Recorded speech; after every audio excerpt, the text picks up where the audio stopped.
कौन है इसका ठेकेदार? हर बात में एक तो बीजेपी के लोगों का तकिया कलाम हो गया है। तो मुसलमान तो बाबर की औलाद है और तुम गद्दार राणा सांगा की औलाद हो। हिंदुस्तान में तय हो जाना चाहिए। ये देश किसी के बाप का देश है। हिंदुस्तान में विभिन्न जातियों के धर्मों के लोग रहते हैं। इस देश की मिट्टी पर जितना अधिकार हिंदू का है उससे कम अधिकार हिंदुस्तान के मुसलमान का है। माननीय श्री रामजी लाल सुमन, मैं समझता हूं देश का जो गृह मंत्रालय है उसका प्रमुख काम है देश की एकता को बनाए रखना, सामाजिक सद्भाव को बनाए रखना।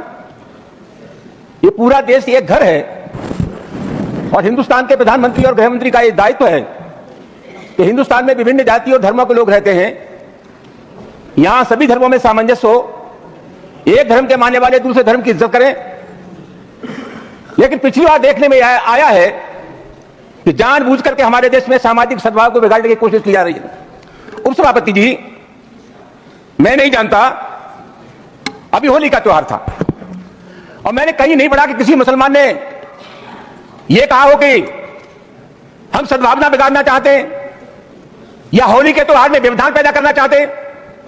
लेकिन इसके बावजूद भी तमाम ऐसे बयान आए जिसके चलते समाज में दरार पैदा हुई, रिश्ते खराब हुए। सर, एक बिहार के विधायक हैं और एक उत्तर प्रदेश के विधायक हैं। इन दोनों लोगों ने यह कहा कि मुसलमान अपने घर में कैद हो जाए होली पर। उत्तर प्रदेश के एक मंत्री ने कहा कि जिनको रंगों से नफरत है वो हिंदुस्तान छोड़ रहे हैं। और सभापति महोदय, अलीगढ़ यूनिवर्सिटी में सभापति महोदय, पहले होली का त्योहार नहीं होता था, परमिशन नहीं मिली। अब जब वहां अनुमति नहीं मिली, बाद में अनुमति मिल गई थी, तो वहां के जनप्रतिनिधि ने कहा कि जो इसका विरोध करेगा उसका मुंह पर पहुंचा देंगे। सभापति जी, कानून का राज है या जंगल का राज है? इस प्रकार की जो भाषा बोली जाती है वो किसी भी कीमत पर इस देश की सेहत के लिए ठीक नहीं है। और मैं बहुत अफसोस के साथ यह कहना चाहूंगा कि बीजेपी की सरकार है, बीजेपी का कोई जिम्मेदार नेता या कोई मंत्री इन सब चीजों का प्रतिवाद नहीं करता। यह नहीं कहता कि इस प्रकार की जो भाषा बोलते हैं उनसे हमारा कोई संबंध नहीं है। तो क्या हम मान करके चले कि इस प्रकार के जो तत्व है उनको सरकारी संरक्षण प्राप्त है या इनको भाषा अच्छी लगती है?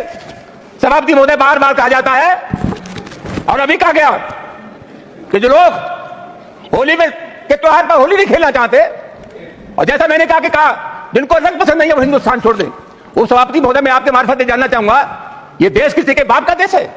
हिंदुस्तान में विभिन्न जातियों के धर्मों के लोग रहते हैं। इस देश की मिट्टी पर जितना अधिकार हिंदू का है उससे कम अधिकार हिंदुस्तान के मुसलमान का है। राष्ट्रीय आंदोलन में हिंदू, मुसलमान, सिख, ईसाई सब लोगों ने तिरंगे झंडे के नीचे कौम बनाई। आखिरी मुगल बादशाह जफर, उसके बेटों का सर कलम कर दिया गया, बादशाह जफर के पास भेज दिया गया और अंग्रेजों ने कहा दमदमे में दम नहीं, अब खैर मांगो जान की। यह जफर ठंडी पड़ी अब तेग हिंदुस्तान।